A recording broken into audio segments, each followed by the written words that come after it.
One day, a man named Steve was doing some reflecting as he drove by the ocean along the California coast.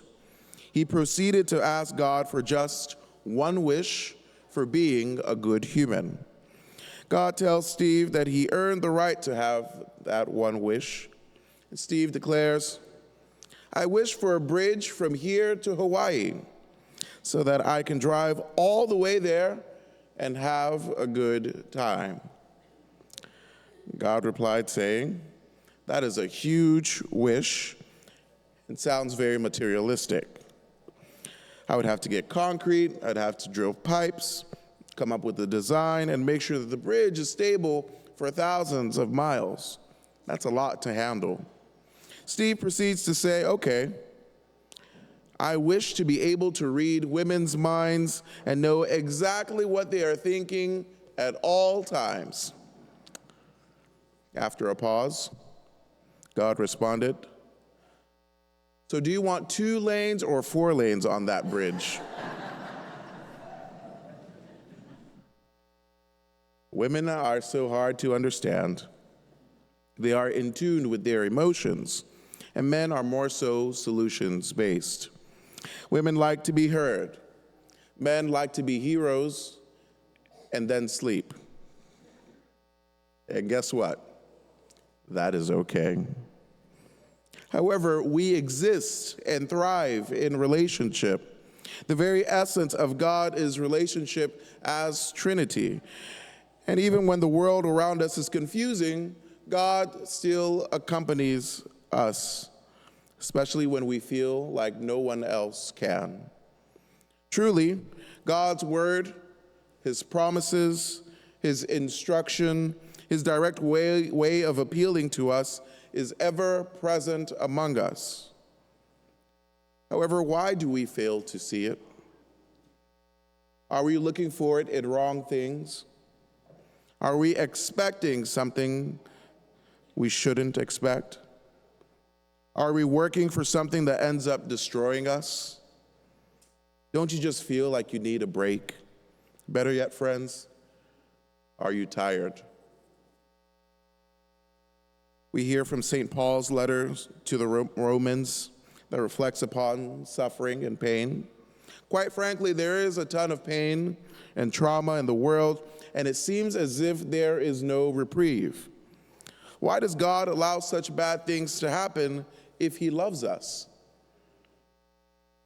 God allows bad things to happen because he does not want to impose on our ability to love him in return. After all, when we sin, we have chosen death. When we sin, we choose everything that is not life, meaning we choose everything that is not God. And since we all do that, we all suffer consequences that we inflict on ourselves and on each other, no matter how small or no matter how big the sin is. When we sin, we reduce our capacity and our own view of how we can love and share that love. We turn that love to self-appreciation. However, self-appreciation only goes as long as we live.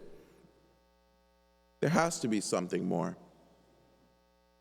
In fact, that something more calls you and me back to himself, with arms wide open, so much that even when we do bad, his arms are open to welcome us right back. Simply put, friends, we deliberately choose the opposite of God when we sin, and he allows us the freedom to choose him, and when we do bad, he offers us his very self. Do any of you do that? Do any of you offer yourself, especially to those who wrong us? Maybe for a few people in our lives at best, but do we do that for everyone? Maybe not, but God does. The gospel reminds us today to pay attention to how you live your life. If we are fake, if we are superficial, if we are dependent on the temporary, we wither away with no hope for better.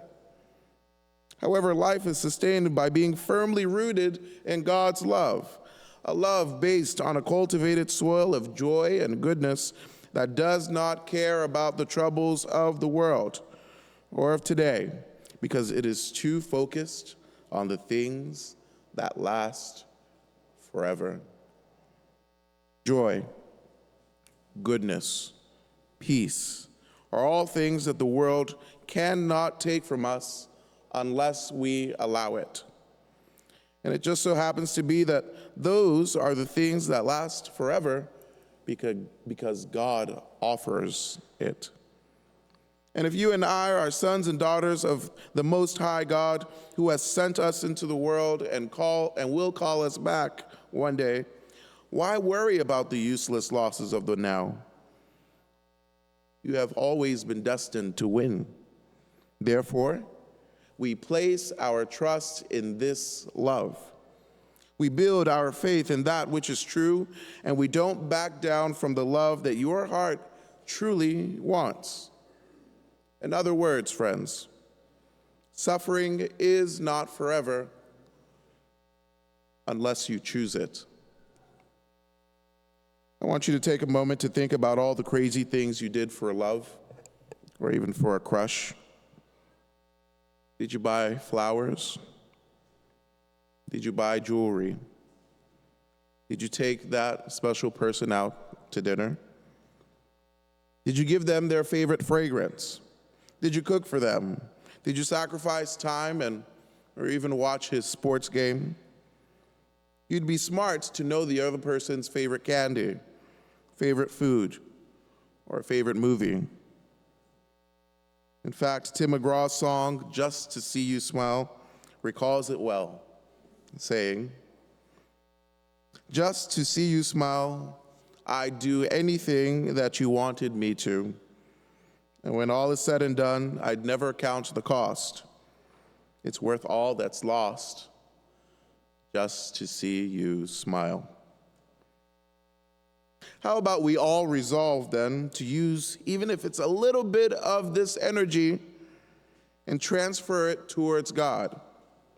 We invest and make ourselves present in our relationship with God, get to know him in a deeper way. After all, what else can you give God? He only wants you. That kind of gift is not an expensive gift to give. Let us make ourselves present to experience him a little more each day. He exists in all of the sacraments. Go to Mass. Go to confession. Witness a baptism. Go to an ordination. Go to a confirmation Mass. Jesus makes himself known to us always. Truly, friends, money isn't everything. Appreciation isn't everything.